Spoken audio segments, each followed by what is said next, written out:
So don't just pop onto the first one if it doesn't make sense. Look, but mine, I've got a MacBook Pro, so I don't know if other computers do it different ways.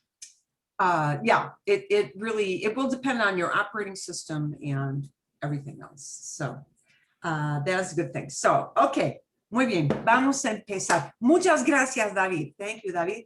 Y muchas gracias, Nora. Thank you very much, Nora. We're going to reserve the last 15 minutes of class today to delve into the mysteries of I like and how to say I like, because that's a good time to do that as a mini introduction. We can do a mini introduction today at the end of class, because it did come in your book and I kind of stay away from that for a while, but it's a good time to bring that up. The rest of the class, the bulk of the middle of the class, we're going to work those numbers a little bit more. We're going to work la casa. We're going to work that pretty well. We're going to dive into the world of adjectives. In that world of adjectives, how to describe things is an important thing to know how to do. You know, especially since so many times you want to talk about whether something is expensive or not, whether something is big or small, or, you know, all kinds of descriptions, but your book gives you, you know, various ways to, you know, very small bits of adjectives to dive into and work on. Okay. Many of you did a little recording or a little description typed in, whichever way was fine, on La Casa, on that floor plan thing. So hopefully I got back to all of you. If I think there was one extra one I did very late this morning that I noticed, but we'll do a lot of practice with La Casa and descriptions there. I believe I gave you, I did give you the video to look at on colors, did I not, for last week? Yes, we did.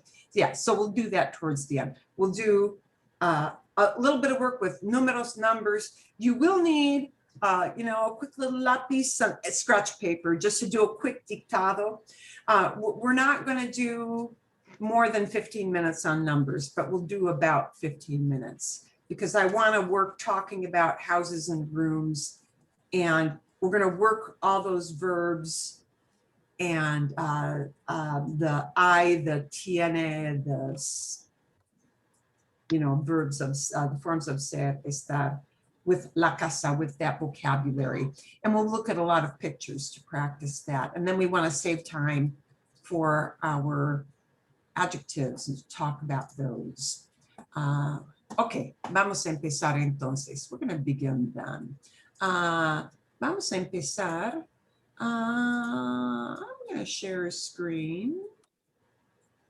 And just quick review to kind of warm our brains up. Warm up time. So about 2 minutes of warm up with this. And I'm going to share the screen of these numbers that went from like 100 and anything associated with 100, because we'll move from this to talking about prices to a short dictado. That's going to be our progression. So remember, when we've got the 100 word, the only one that gets that short word cien is if it's 100, literally just that, only that number cien. And after that, anything higher than 100, it goes to ciento, 100. And notice there's no E word here. The reason I say that is that there's no E word here when it's okay, between the first and the second digit. Does that make sense to you? Like 120. No, it won't be ciento y veinte. It'll be 120, 120, right? Where that E word, the word and, E comes in, like here in 131, that you see at the top in the middle column. If I've got a digit higher than 0 in the very last column of a 3-digit number, that's where that word E comes in, okay? So it'll be 130, not 130. And the reason I tell you that is a lot of people think between each word, ciento and treinta, that they have to have an E, 130. And don't do that because it's confusing. It's jarring to the brain of the person who's listening to that. That's the only reason. I mean, would they understand you? Yes, but then they've got a hitch and they're thinking like, why do they say E? 130 doesn't make sense to them. And that would kind of make them do a brain fart like, God, what do I do with this information? So to make it go smoothly so people understand you really well, it's 130, right? But if there's something, if there's not a zero in that last spot, if it's higher than zero, now you need the E word. Now you need the E word. 131, 132, 100, and I'm looking straight down the middle column. 136, 137. Okay, ¿entienden? You understand? ¿Entienden? ¿Sí? Bien? Okay, vale. Magnífico. Vamos a ver. We're going to do a couple bottom ones here. Then we're going to look at our hundreds, and then we're going to move to some adds. So I know this is kind of doing a lot quickly, but your main goal is not to spell out all these words, certainly, but to understand them when you hear them. The listening comprehension on these numbers is the most important. And when you want to say a number, to be able to do that. But the listening is more important even than the speaking with that. Okay, let's take a look at, we've got a little pattern here. We're going to look at the 150 and then a couple things in the last column there. 150, no word E, but 152, the one after that is going to be, ¿cómo se dice? Cuatro. 150 y cuatro. okay? 155. 155, okay, bien.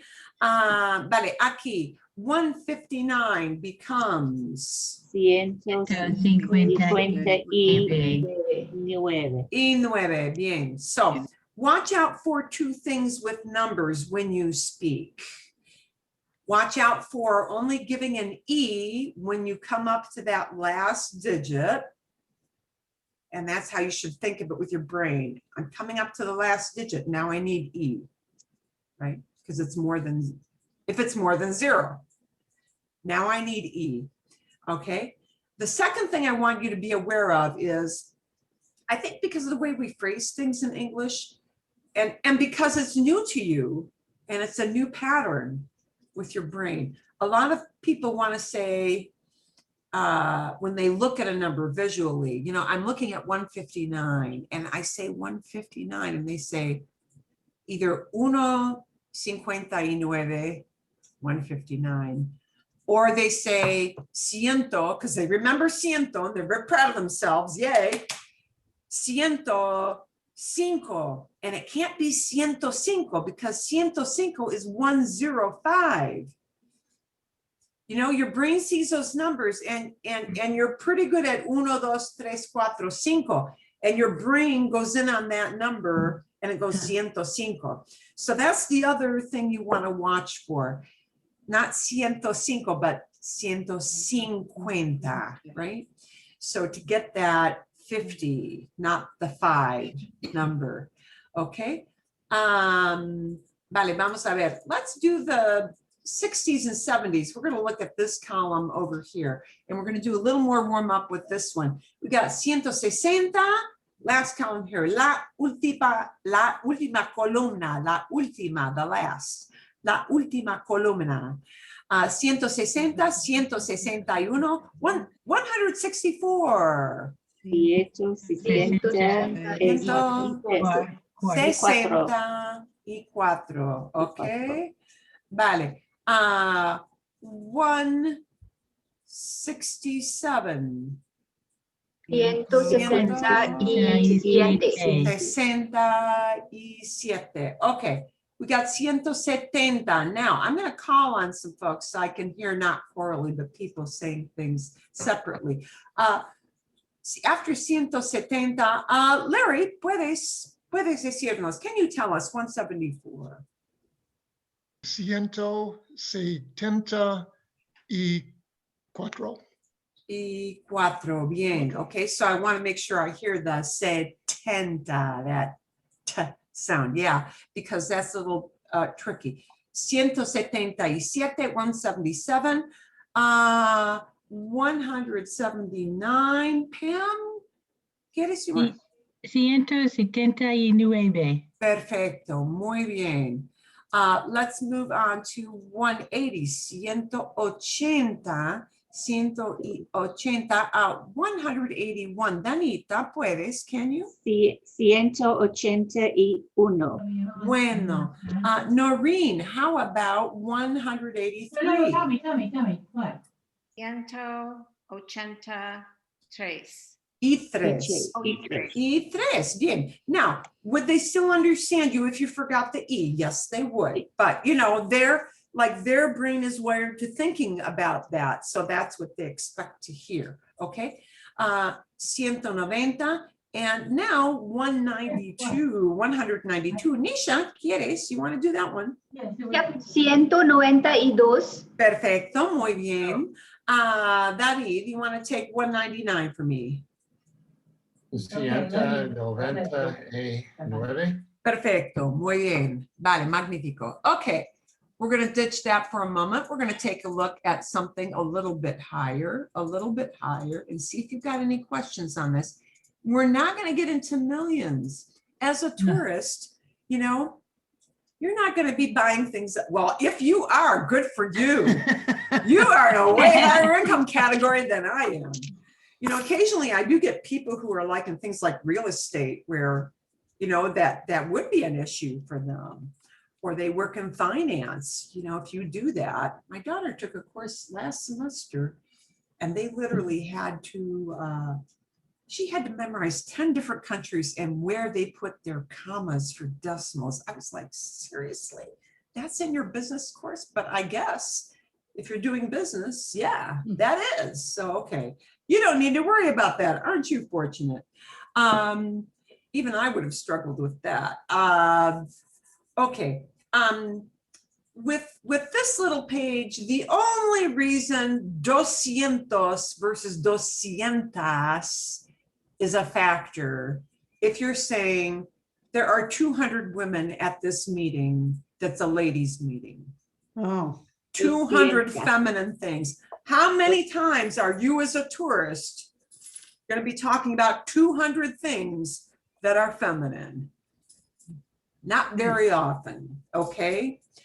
You're going to be dealing in monetary units, and those are going to stick with the masculine. So technically, with the hundreds, not with the 50, 60, 70, but with the hundreds, yes, there's a feminine form. Are you going to use it as a tourist? Highly unlikely. Highly unlikely. So stick with the masculine ones, right? So we've got the very, very easy numbers because we're taking ciento. We make it plural with cientos and s at the end, and we stick the number of hundreds on the front. Yay, which is great till we get to 5. And at 5, it does that terrible word that nobody likes, that even people who, yeah, that does that. So we'll get to that when we get to that. Okay, so 200, we're just going to do a choral thing. 200, 200, right? 200. 300, 300. Bien.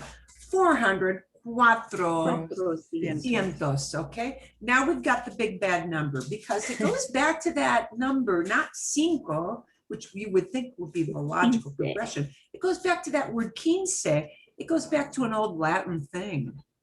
And that quince is a Latin thing. I don't know what cinco comes from if it's not Latin, but anyway, instead of quince, we take the quin part of it, okay? So it's quin, and we take off the C from cientos. So quin, it's really quin, quinientos. Quinientos. I want, yeah, okay. I want everybody to try 510. 510. Yes. I want everybody to try 520.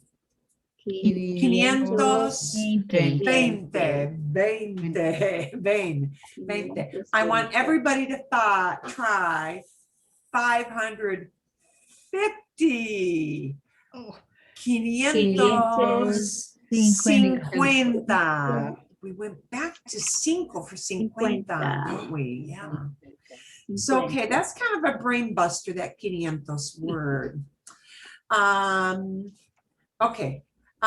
Next one, we go back to the nice comfortable pattern of cientos with a number in front of it. 600. 600. And then siete, not too different. We take off the I. Instead of siete, sete. 700. And ocho is great. Yay. 800. 90 is not too bad because you had 90, right? So instead of 9, 90. So it's 900. Bien? So you may need the hundreds number. You may need them slightly less. Okay. We'll take a quick look. We'll move to ads after this. We'll move to the dictado, the dictation last. 245. 245. 245.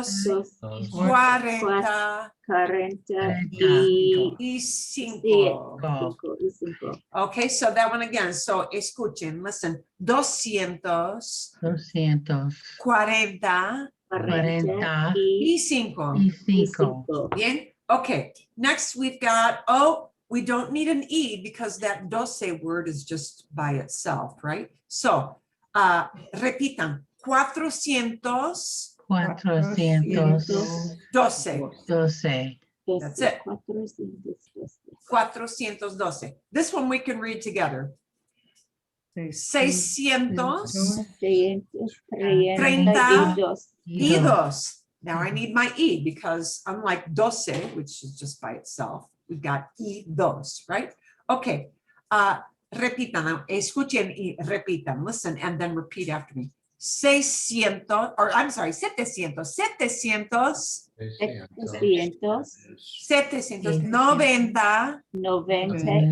91. Okay, I'm going to skip up to the next column because we're not going to hit every big, huge number. We'll do it like a couple to get the feel, but not a bunch. 330. Bien. Now we got the big bad one. It is very clean. Yeah, it is very clean. 590. Bien. We get to read this one. Yay. Ocho, and we're gonna keep it masculine. Not cientos, but cientos. 840. And now we've got 923.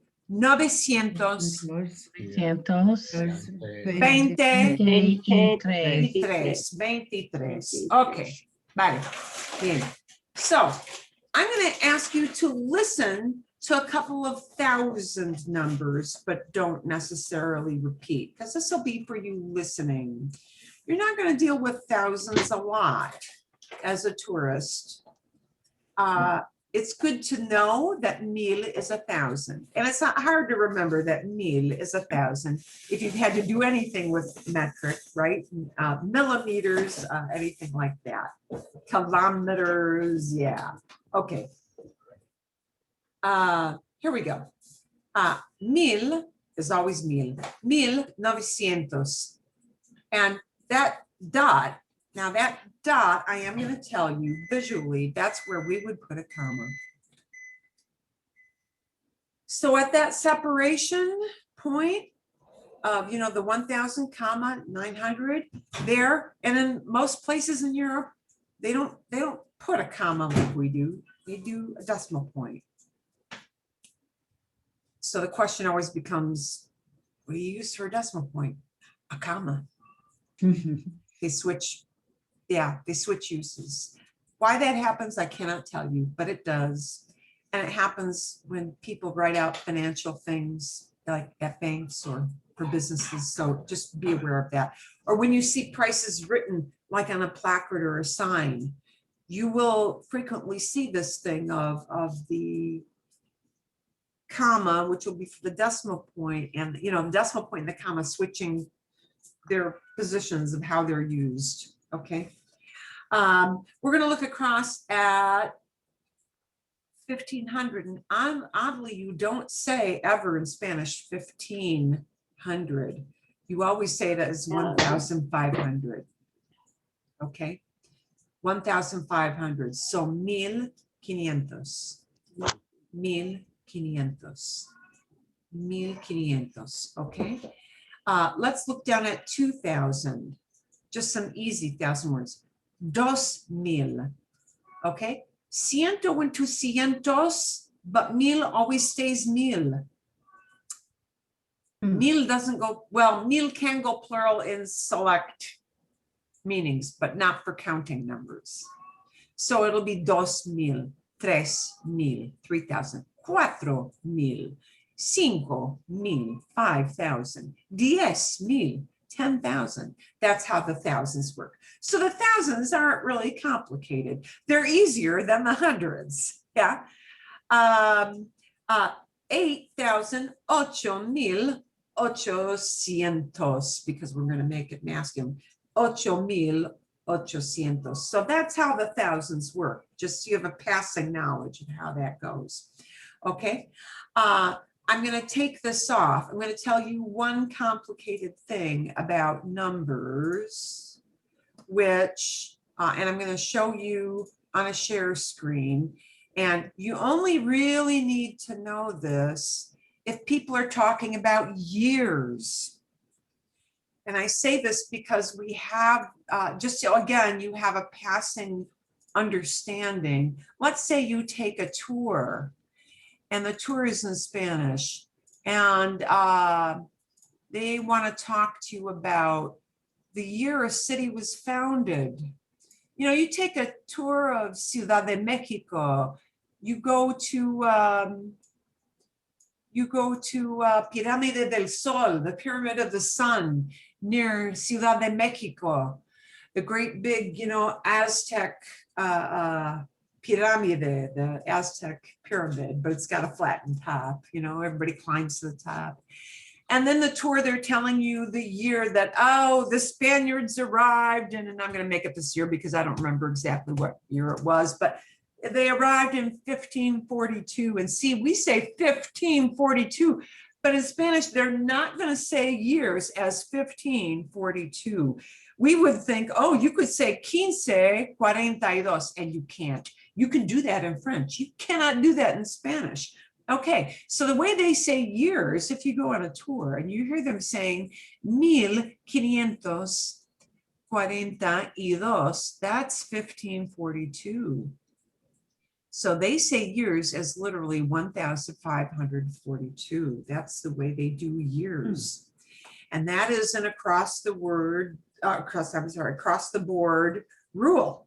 That's what they do. So, if I went in, I'm going to give you an example, like I went into customs, and because I was speaking Spanish with a guy in customs, he looked at my passport, he wanted to make sure, I don't know, whatever reason, when were you born? So let's say you give them a number of when you were born, right? And let's say you were born in the 1900s. And my students used to hate this because a lot of them were born right before 2000. 2000, I was born in 2000. Wow, what a no-brainer, 2000. When were you born? Cuando naciste? Asked the customs guy. 2000, 2000, what a no-brainer. But then I got the poor kid who's born in this year. And they're like, shoot. Except they don't say shoot because they say something more vulgar. Now I got to know 1998. Well, that really isn't that hard. 1998. But boy, what a mouthful to say that, right? 1998 takes a lot of time to say because, yeah, you got to think about it. 1995. Wow, you were born in 1953. It's 1953. So just be aware, for years, they don't do 1953. They're going to say it as a full number, 1,993. So just know that, okay? The other thing you should know about numbers before we do our little exercise is that people will do el regateo. People will do that bargaining thing. So where numbers become important for you is that you will only do the bargaining thing if you go to like an open air kind of market in most cases. If you're in a grocery store, you're not going to bargain over the price of food. If you go to a department store, a big department store, you're not going to bargain over the price of a shirt. But if you go to an open air market and they've got, you know, a poncho or a bufanda, a scarf, you may bargain back and forth. And that is called, I'll put this down in the box, el regateo. It's called el regateo.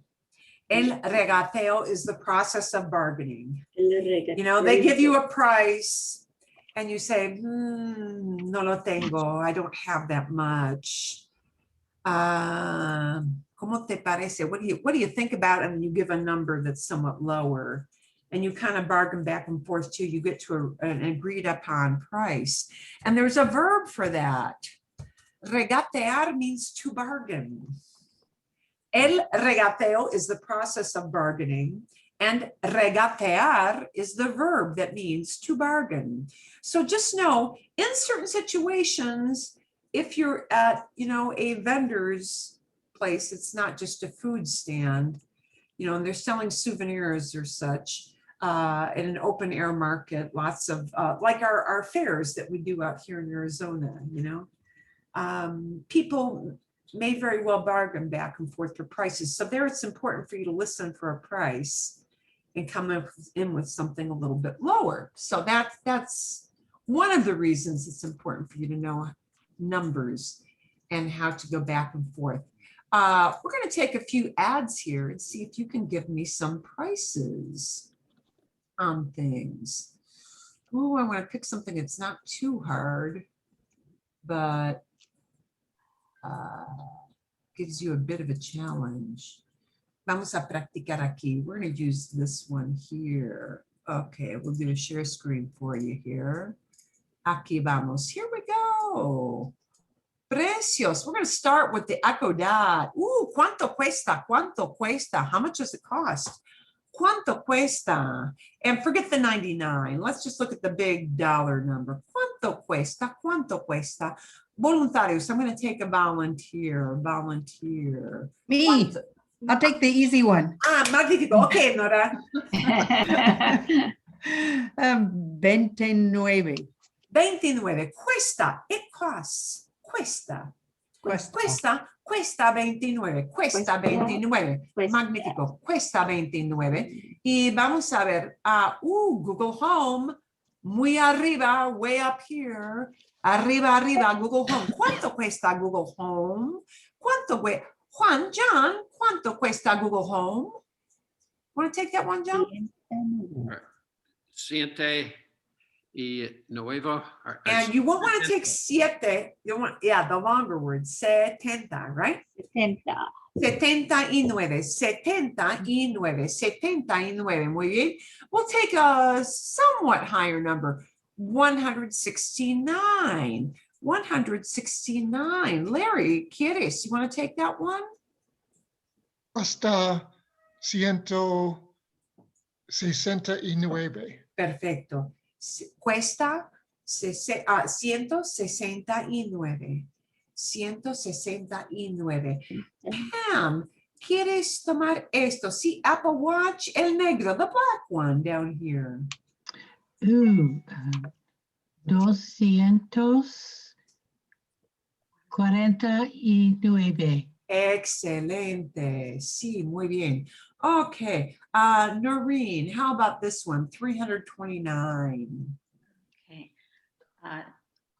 329. 9. Me gusta mucho. I like that a lot. Excelente. Vamos a ver, vamos a ver, vamos a ver. Let's do something a little bit harder, but not too horribly harder. Okay. 149. David, puedes, can you? Costa, ciento, corriente, nueve. 9, magnífico, sí. Ok, vale, aquí. Herramientas, wow, these are tools. Herramientas, herramientas. Nisha, ¿quieres? Cuesta 269. Excelente, sí, sí, muy bien. A ver, bueno, Danita, ¿quieres? You want to try this one, Danita? Sí. 349. Excelente, sí. Pam, ¿quieres? ¿Cuánto cuesta? How about this one?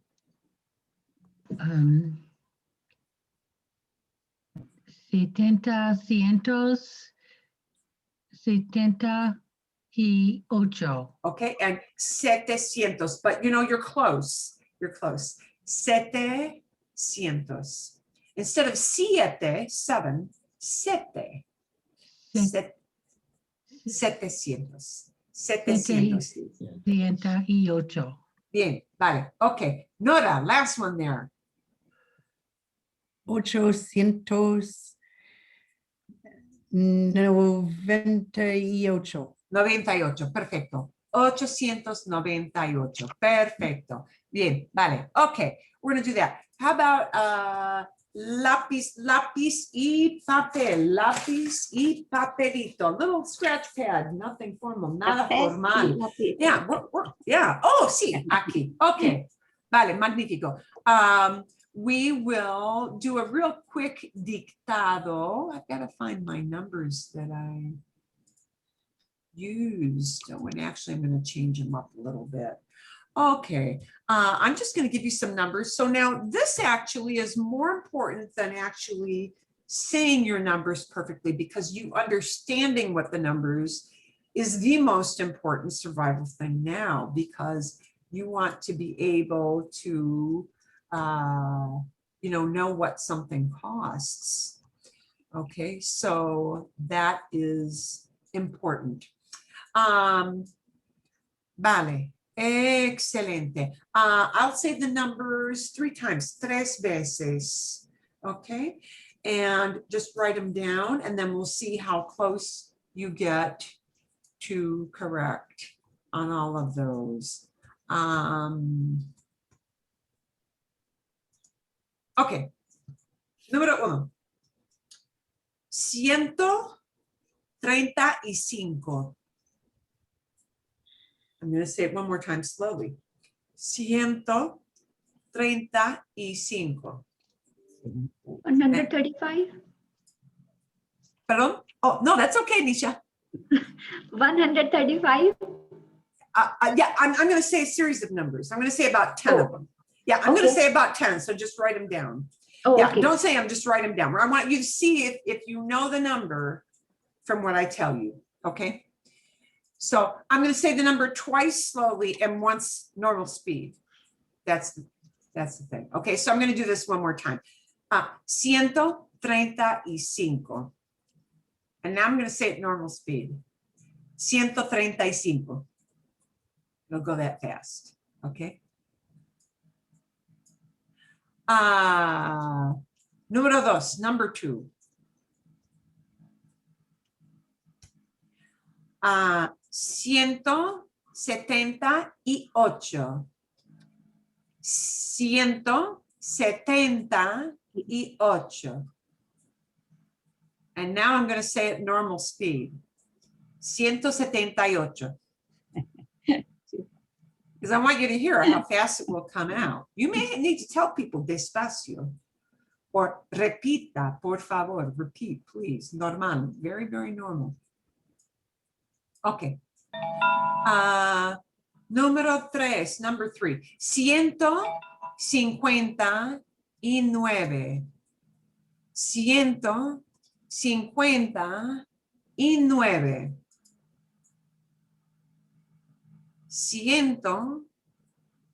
159. 159.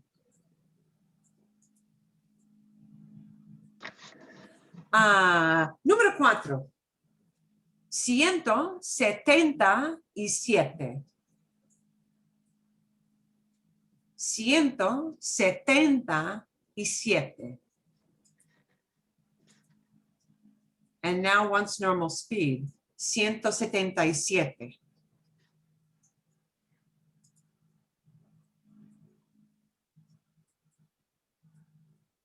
Magnífico. Vamos a ver, vamos a ver.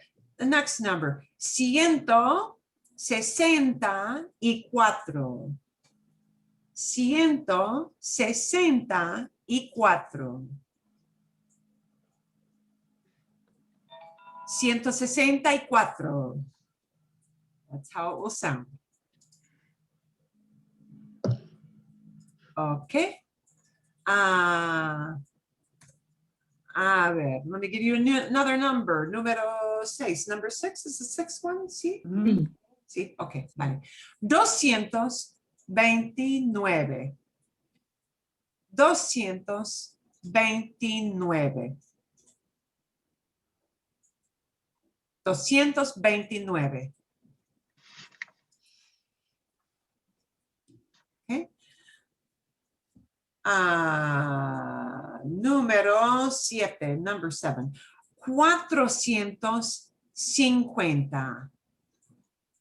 450. 450.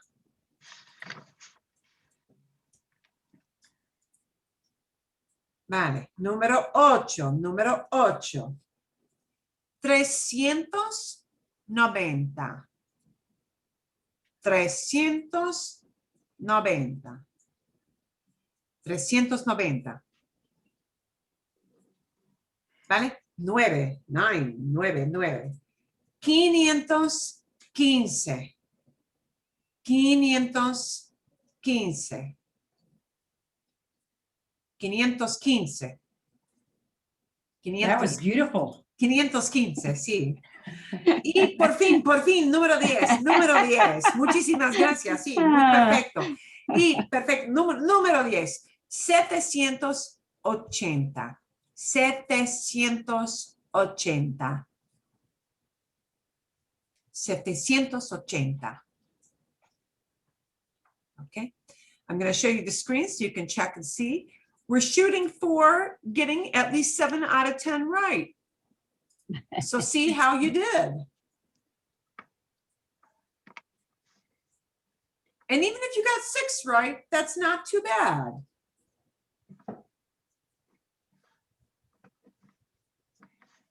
¿Bien? Vale, okay. Most important thing is knowing what your numbers are when you hear them. Okay. Bien, okay.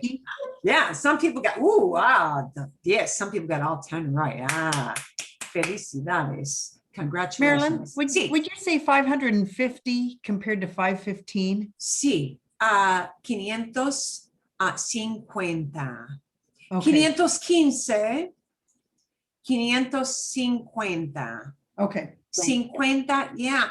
Those fivers are odd because you go to 5, then you go to 15, 15, then you go to 50, 50 goes back to 5, then you go to 500, it's 500. Okay.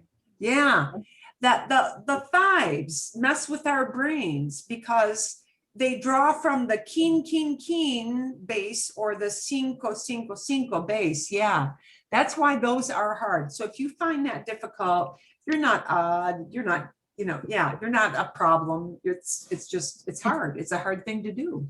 And it takes a lot of hearing and a lot of practice, and that's how it goes. Okay. Vamos a ver. We're going to take a look at la casa. We're going to shift gears. La casa, la casa. We're going to describe some rooms. We're going to describe some things in the rooms. You may need to use, you may want to use I, there is. If you say there is certain furniture in a room, you may want to say it's a and tell me what room it is. You may want to tell me how many of a certain item are in a room, you know, whatever. So we're going to take a look at some things here and see what we might say about these pictures. Descripciones, descriptions. ¿Qué cuarto es? What room is it? No es la casa. It's not the whole La house. sala. Sala. La Es sala. la sala. Es la sala. Es la sala. Es la sala. It's the living room. Okay. Es la sala. No es la habitación. No es el baño. No es la cocina. No es el comedor. Es la sala. Es la sala. Es la And sala. we're going to throw in a tiene. Does it have? Tiene. Tiene. Does it? That whole word tiene means does it have? Tiene ventanas. Tiene ventanas. Does Sí, it have? tiene Hay dos. Dos ventanas. ventanas. Dos. Sí. Tiene dos ventanas. Tiene dos ventanas.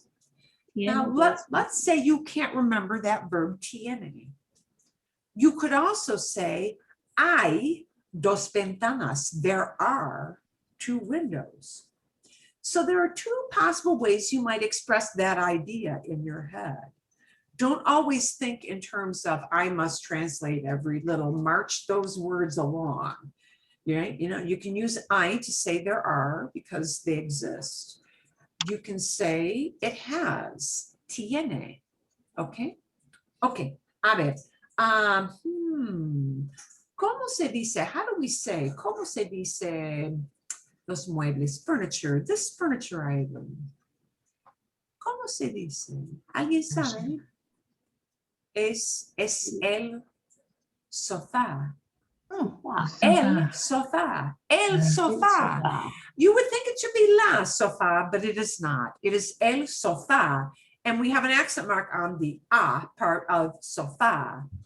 Tiene un sofá. Tiene un sofá. Hay cuatro almohadas. There are 4 pillows. Hay mesas. Are there tables? Dos. Dos mesas. No, no Hay mesas. dos. Dos mesas. Dos mesas. Tiene dos mesas. And because these are side tables and they're not big like a dining room table, we might make them smaller by putting ita on the end of mesa. And it becomes, instead of mesa, mesita.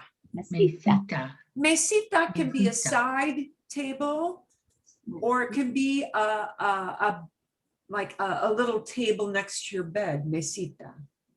Okay. La sala tiene dos mesitas. Bueno, clase. ¿Hay lámparas? ¿Tiene lámparas? Dos. Sí. Tiene dos lámparas. Tiene dos lámparas. La sala tiene dos lámparas. La sala tiene dos lámparas. Now I'm going to switch gears a little bit.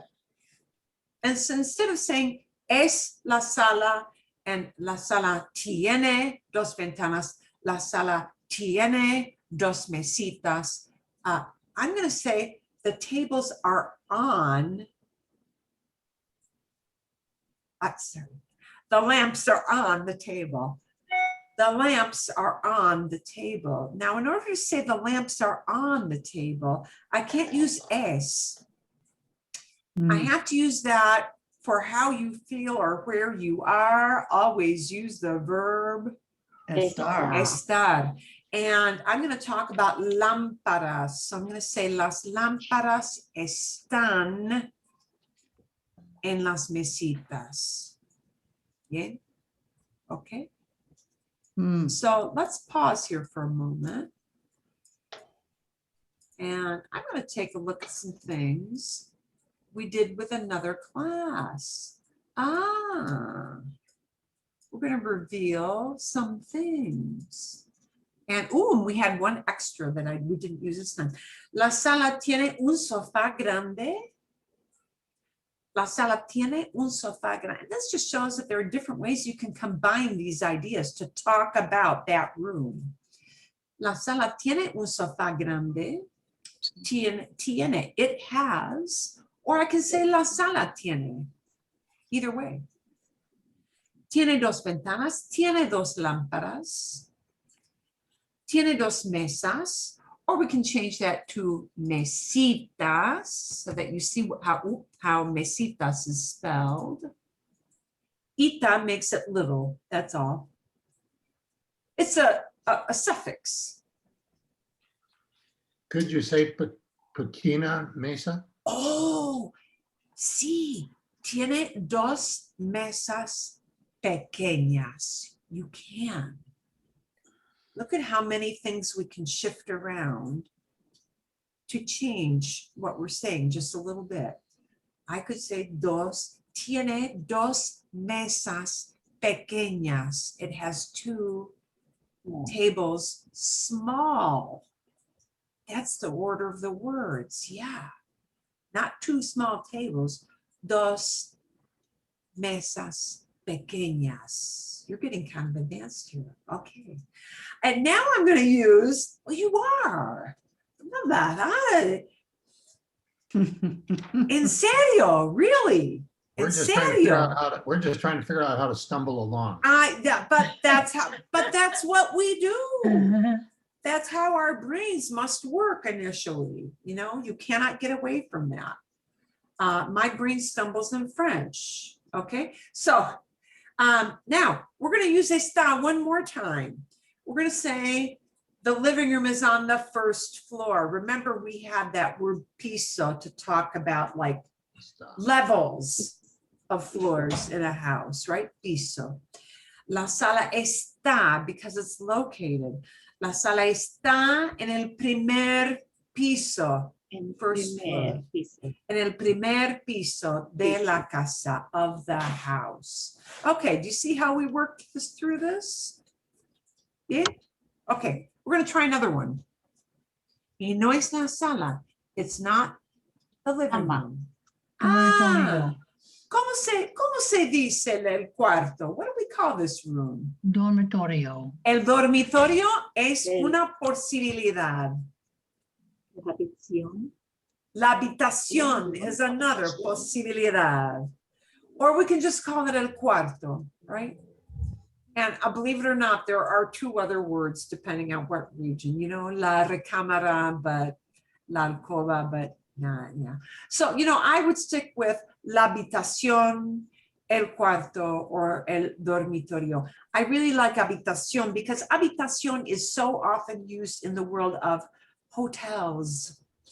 And, you know, when they ask you, when you ask for a room, or you complain about something in your room, or somebody didn't clean, or somebody needs to bring more towels, or whatever it is about your room, when you say, en mi habitación, in my room, they will always understand that's your hotel room, because habitación is kind of a universal thing for, you know, the room in your hotel.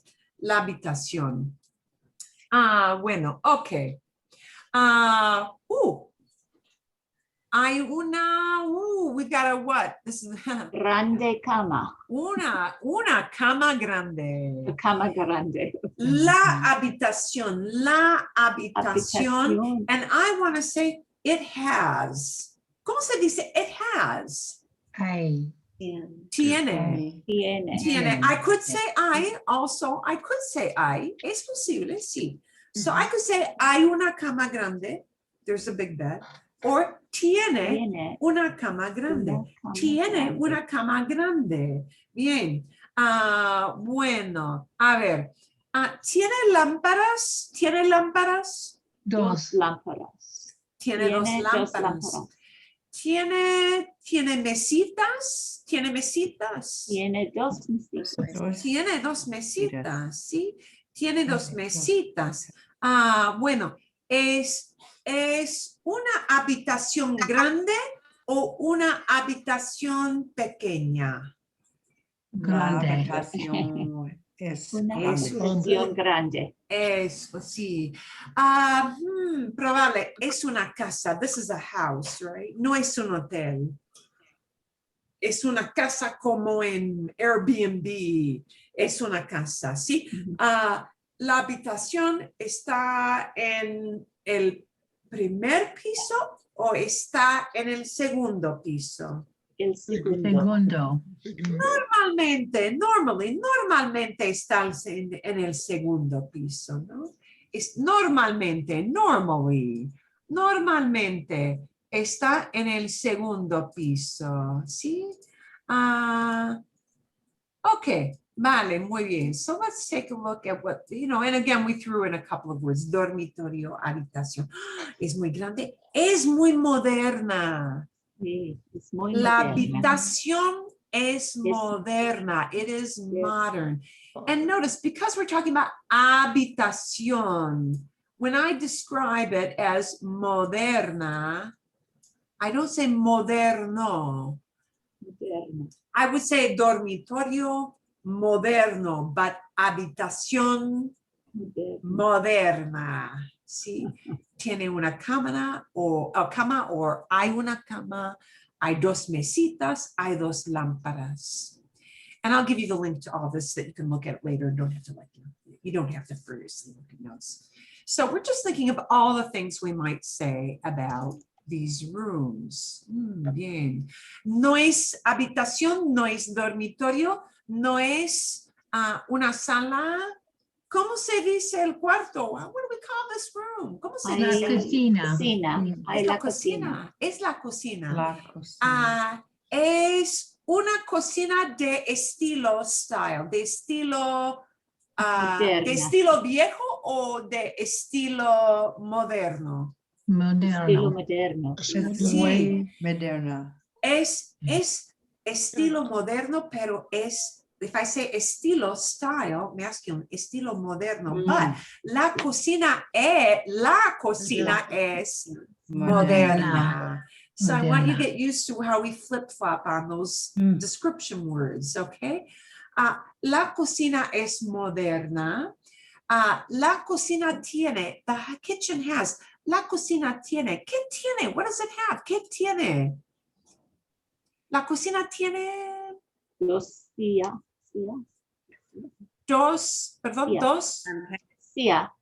dos sillas, muy bien. Tiene dos sillas, it has two chairs. Tiene dos sillas. Tiene, ¿qué más? What else does it have? Dos ventanas. Tiene dos ventanas. Does it have a door? Tiene dos Puerta. puertas. Tiene una puerta. Tiene una puerta. Tiene una puerta. Tiene dos ventanas. Tiene un horno. It has a stove. Tiene una estufa. It has tiene un horno. It has an oven. Tiene una estufa. It's got a stove. That's kind of two separate units here, right? Tiene nevera. It has a fridge. Tiene nevera. There are different words for fridge. You might hear refrigerador, but what a lot of work refrigerador is to pronounce. Many, many countries besides prefer the word nevera to refrigerador. So, nevera, a fridge, see? Hay dos lámparas aquí, dos lámparas grandes. Dos lámparas grandes, okay? Let's take a look at some things we might say about la cocina. I'm trying to get my things because this was so dark, I had to do some creative things with writing, okay? Hay dos sillas en la cocina, hay una puerta, tienes dos ventanas, and then we had, and I had, tengo que mover. Quiero mover esto. No quiere cooperar. It does not want to cooperate. Ah, Dios mío. Okay. We're gonna see if we can move it forward. Or no? I got too many things, too many layers on top of layers. Aquí vamos. Okay. Mm. Cocina es blanca y negra. So let's look at another description. It's got whites and blacks. If we're talking about cocina, and I'm starting to blend my things here because you saw that video on colores, right? If I'm describing la cocina, a feminine thing, la cocina es blanca y negra. Mm. And I wouldn't say la cocina está. No. When I'm describing would it be easy? You got to go through a lot of work to like change those colors. It is the way it is. It is those colors, right? That's not like a super changeable thing. This will take hours and hours of work. It is white and black. So es blanca y negra, es blanca y negra, es moderna, tiene una nevera grande. It's got a big fridge. Tiene un horno moderno. It's got a modern oven. Okay. And I'll move that a little. No, no puedo. I resized that. I didn't mean to do that. Okay. Notice how grande doesn't change forms, but moderno does change forms, right? Moderno might be cocina moderna, moderna. Cocina moderna es moderna. It's modern if I mean cocina. But here, horno, oven, where you bake your cookies, moderno. But grande doesn't change. Grande stays grande, unless you make it plural.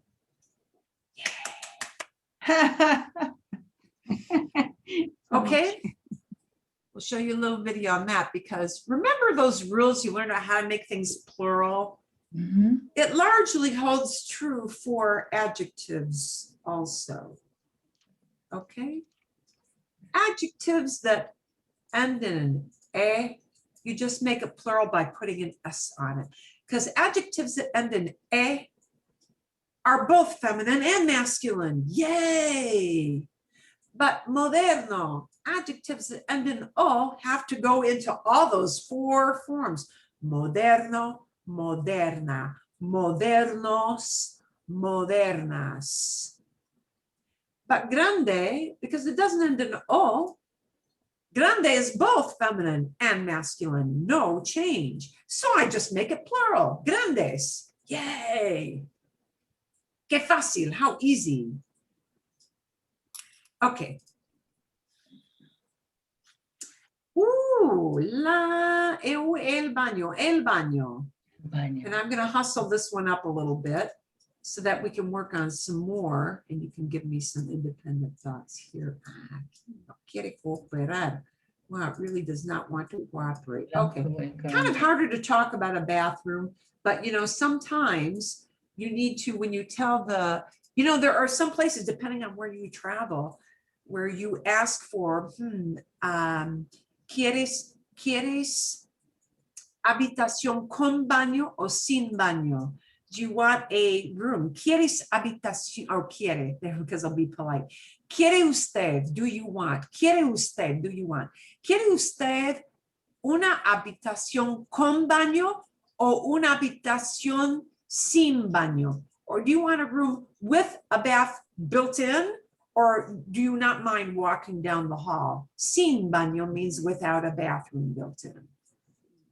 Because it's a shared bathroom. And in the times of COVID, this is not a popular topic. But, you know, some hotels, if they're a pension, you know, set up where 4 rooms share a bathroom, that some are set up like that.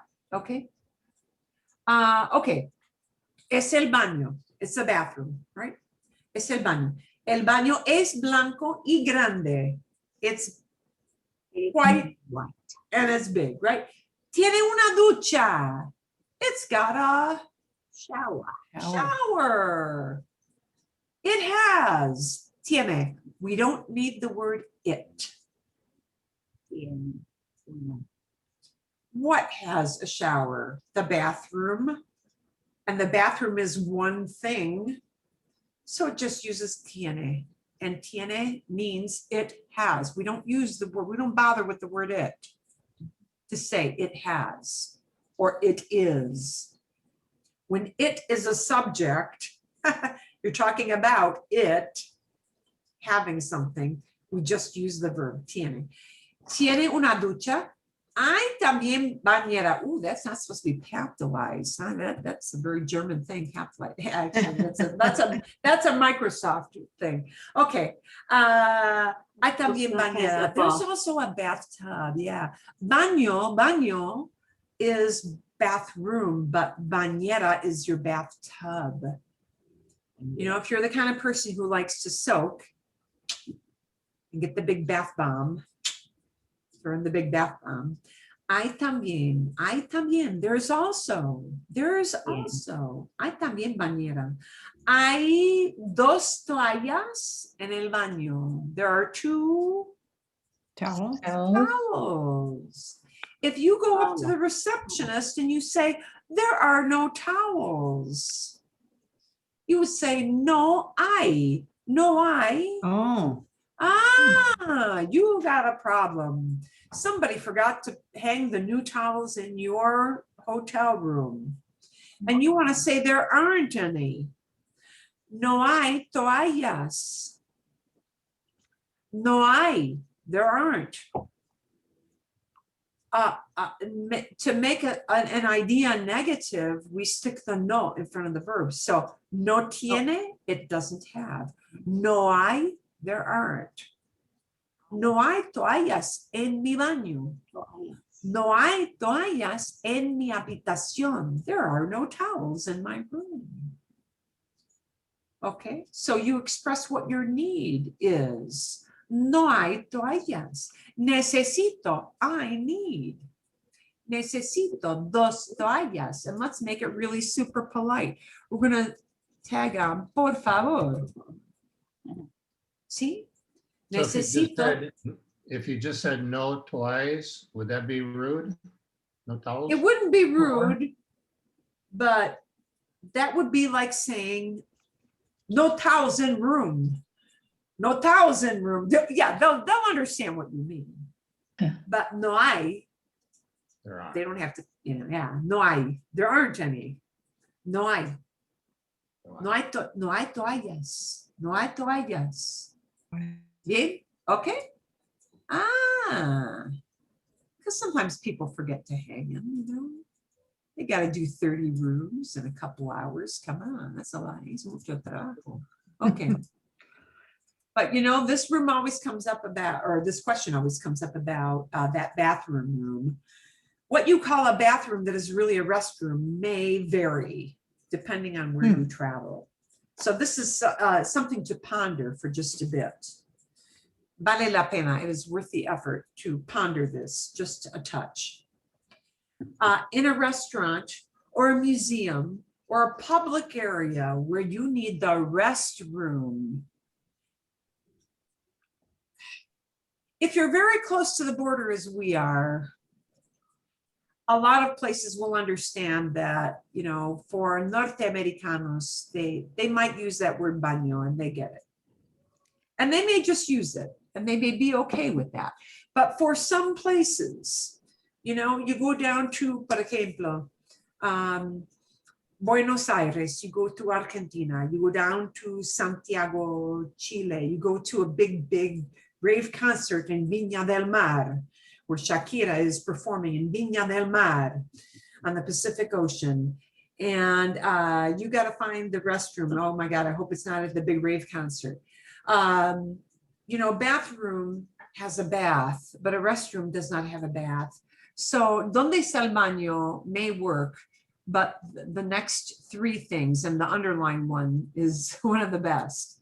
El cuarto de hombres works, cuarto de damas works. Cuarto de hombres is men's room. You know that nombre means man, yeah? Cuarto de damas means ladies' Lady. room, damas, right? But this underlined one, I think, is the best, in my opinion, because in Spain, they love this word. And I know in servicios, they're the services. ¿Dónde están los servicios? Where are the services? Where are the restrooms? Because there's no bathtub in that restroom, right? ¿Dónde están los servicios? Because you're asking where are they located. So it won't be ¿dónde son? Not ¿dónde son? ¿Dónde están? Where are they located? ¿Dónde están los servicios? And they'll do that pointing thing. Están allá. Están a la derecha. They're at the right. Están a la izquierda. They're on the left. You know, derecho, straight ahead. They'll tell you, ¿dónde están los servicios? Servicios is a super polite word for restroom. Some places use aseos, which means neat room, you know, but servicios is like a really safe room or a really safe word to use for room. Okay, ¿vale? A ver. I will give you for homework. Say, when we start off next week, we'll start off describing some of these rooms. So I'll give you the link for this, and you can kind of think about that and ponder it ahead of time and talk about what room it is, maybe a couple of items in the room, stuff like that. Vale? Bien? We're good? Yeah. Okay. So moving on, because I want to save about 10, 15 minutes for gustar. We're going to take a look at this color page. ¿Qué pasó? Wow, what happened to my color page? Desapareció, it disappeared. Ay, Dios mío.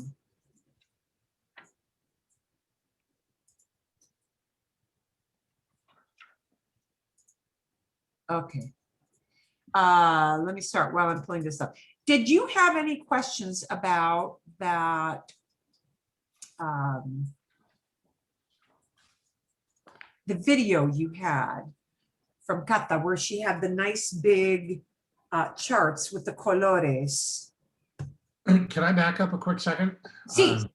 I'm thinking about traveling in France where a lot of the Cuarto de Hombres may be unisex. A lot of bathrooms unisex. In Mexico and Spain, is that an issue there? And if so, how do you? Wow, Are they what a always good, male? it could be, I just use los servicios. You know, if they are, there'll be, Yeah. you know, a lock on the door. No, yeah. I thought she was going to tell you to use the bushes. The very first, my first day in a foreign country, I'm 20 years old, tengo 20 años, right? I'm changing trains from Madrid to Zaragoza, from Zaragoza to go to a teeny tiny town. So I am now in a small train station in 1976. It's rural, it's very rural. And there I am at the train station. The very first thing before I get on the next train to connect to my final destination is a mom taking her little girl by the hand. She's in a little pink dress, and she walks her out to the middle of the railroad track. Los juro, I swear to you guys, I swear this. And the little girl lifts her skirt and pees on the railroad track because, you know, she was about 3 and she probably couldn't make it to the restroom. And I looked and I said, well, yes, you're not in the United States anymore. These things happen. Okay. Game. Let's take a quick look at some of at this page. Ooh, and you know what?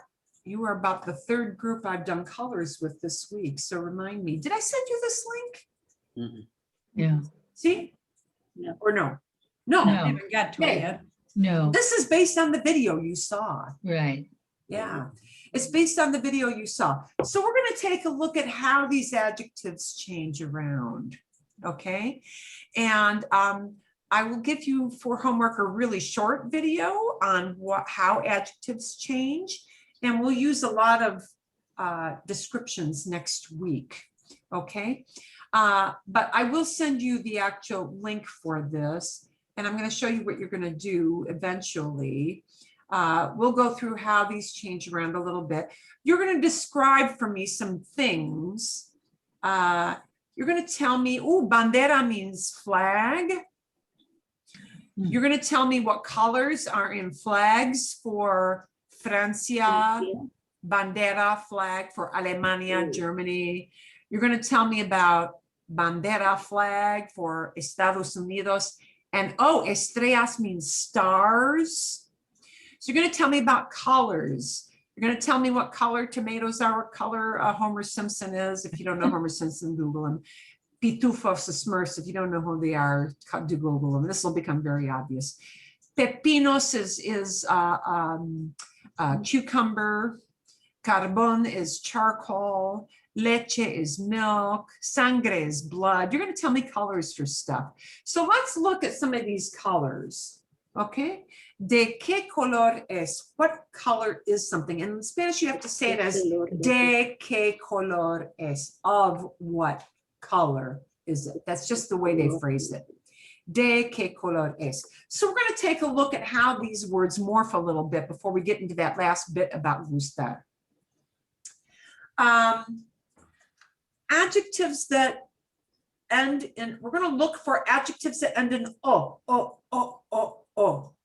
The o words that if the final letter is o of an adjective, whether it's a color or a size or whatever adjective it is, if it ends in o, it'll go into all four forms. And o, we change out the o for an a, we make them plural.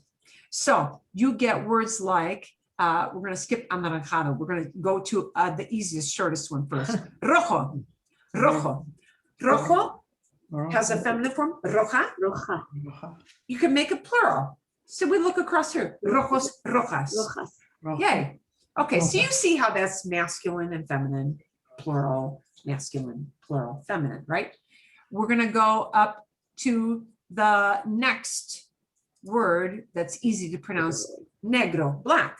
Negro ends in o. So an adjective that ends in o, I make it negra. I look across at the plural, it becomes negros or negras. Okay, we're going to pick another word that is not too challenging to pronounce. Morado. Morado means purple. Morado, morada, morados, moradas. Some countries like to use the word violeto. Violeto sounds like violet, but you know, that's kind of a different shade. Morado is a little darker, violeto is a little lighter. Okay, yeah. As my husband likes to say, oh, those picky color words that women like to use. Okay. Nora knows my husband, so she knows. Oh yeah. Rosado, pink. Rosado, rosada. Rosados, rosada. There's an asterisk there because some countries like to use rosa or de color rosa. Some color words have regional pet peeves. Okay. Rosa is one of them. Let's look at amarillo. Amarillo, yellow. Amarillo, Texas, one of the first people who saw it, there must have been something yellow there. I don't know what. It must have been something yellow. Amarillo. Amarillo. Amarillo. Yeah, we in a feminine form. Amarilla. Amarillos, amarillas. Okay. Yeah. Okay. Now we're going to tackle. Oh no, we're going to tackle an easy one still. Perdón. Blanco, right? Blanco. Think of a blank sheet of paper. Yay, that's an easy one. White, right? Blanco, blanca, blancos, blancas. Yay. Now we've got the hard one because Here comes the word for orange. The word for the fruit itself is naranja. Naranja. Naranja. Naranja, naranja. Now, how you use that depends on the country. In some places in Mexico, they just like to use naranjo or naranja, de color naranja. But in Spain, they really like that longer word, anaranjado. So it depends on where you are. Naranja.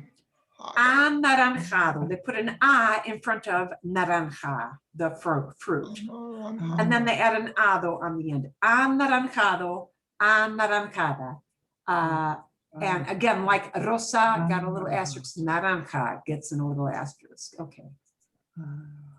I know, oh yeah, anaranjados, anaranjadas. Okay, so words that end in O that are adjectives morph into 4 different forms, but words that are adjective that do not end in O, it'll be the same word for masculine and feminine.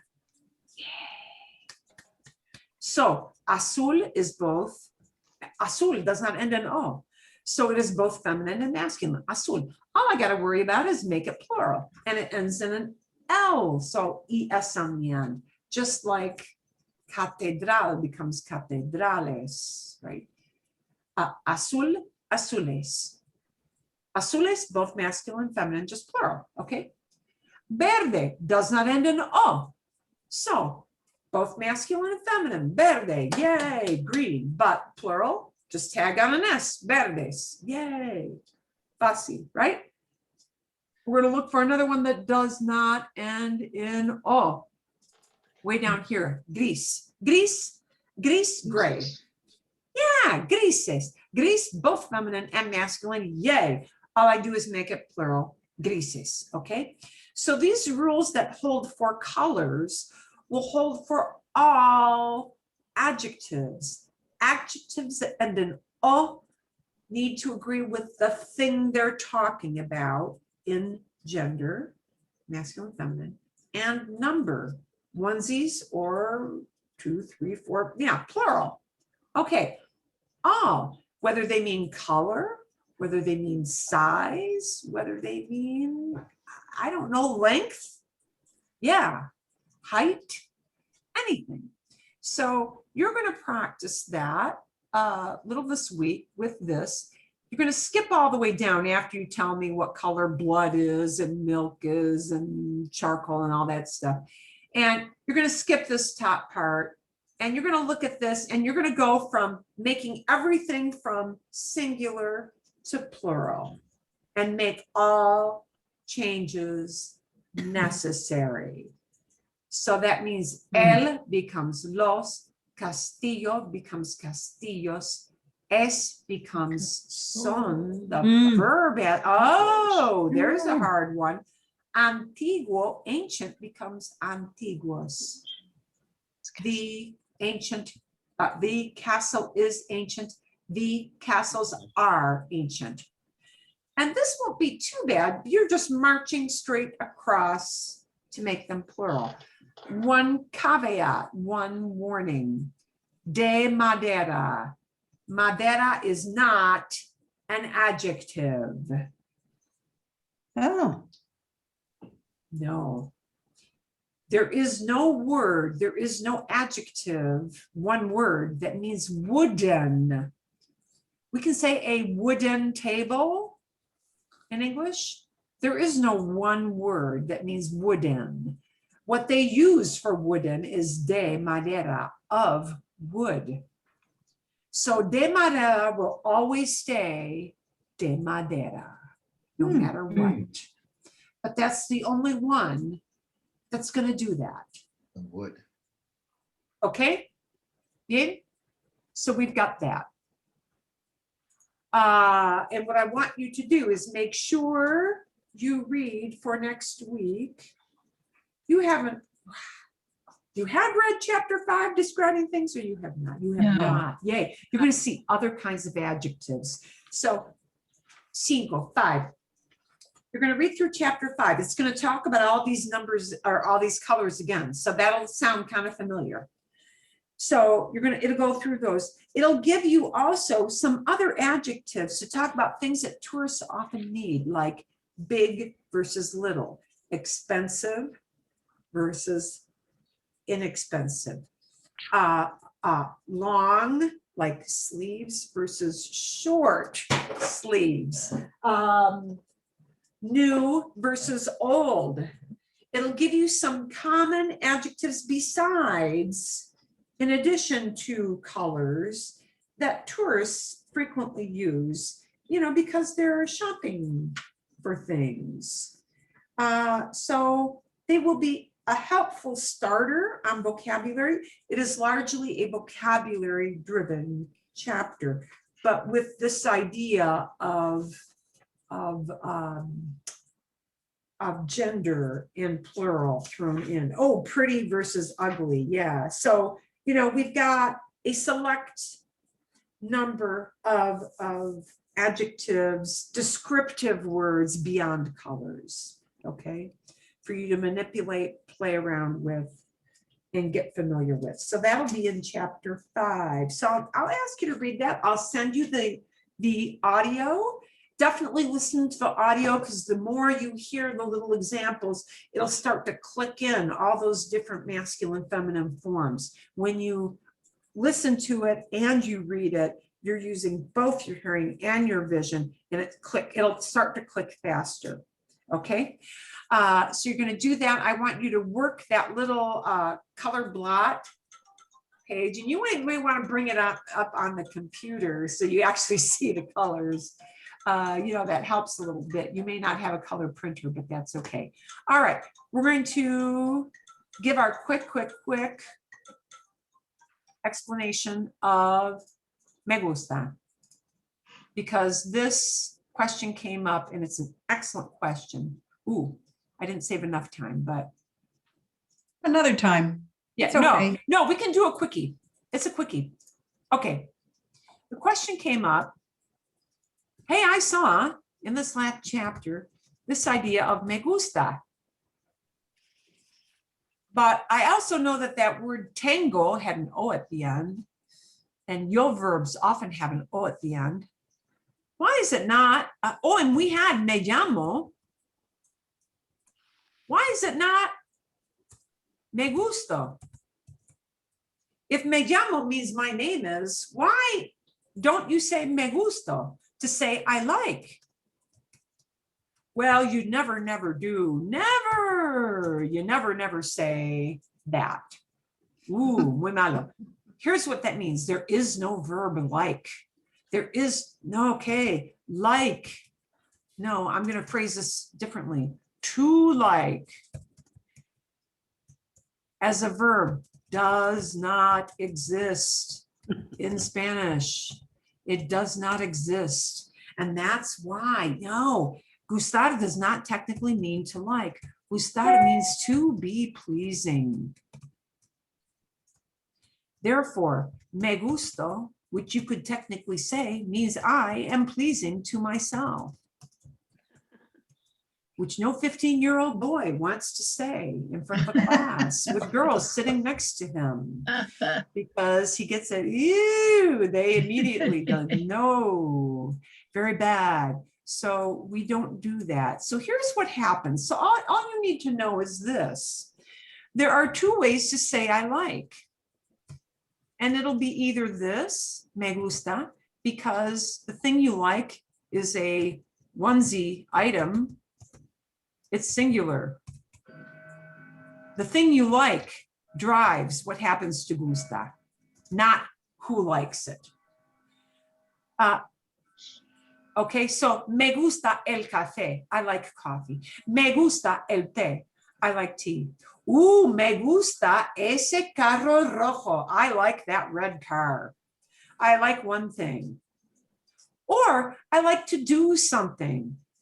Me gusta hablar español. I like to speak Spanish. Me gusta montar en bicicleta. I like to ride a bike. Me gusta cocinar. I like to cook. If you like one thing, or if you like to do something, it's me gusta. But if you like something that's multiple, then it's me gustan. So you are a dog lover. Me gustan los perros. Because you love all dogs. You love them all. Okay? You love them all. You love all those. You love to do gardening. Me gustan las plantas. Me gustan las flores. If the thing that you like is more than one, it becomes gustan, because what you're really saying is plants are pleasing to me, flowers are pleasing to me. And that's the nutshell, the core mystery of me gusta. Yeah. And there's more to that, but otro día, another day.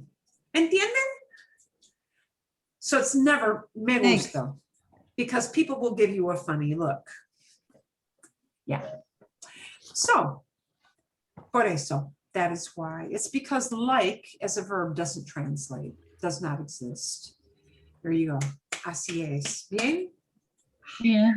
Son las ocho. So, okay, the easy thing is, so to say you like, it's not me gusta, but te gusta.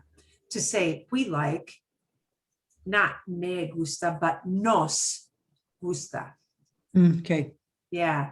To say he likes or she likes, it's le gusta. To say they like, it is les gusta. But that's for a Another- longer explanation.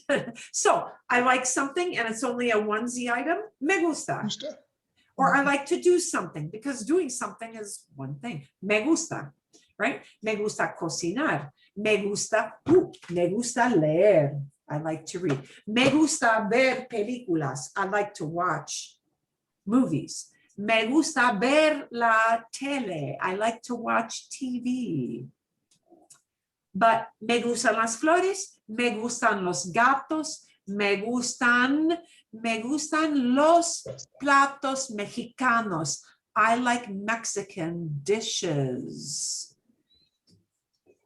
Me gustan las recetas mexicanas. I like Mexican recipes, because it's more than one.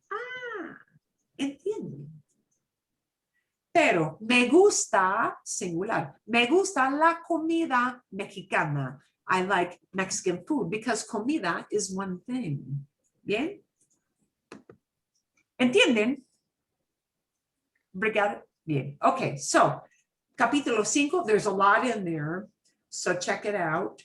Your little page on colores.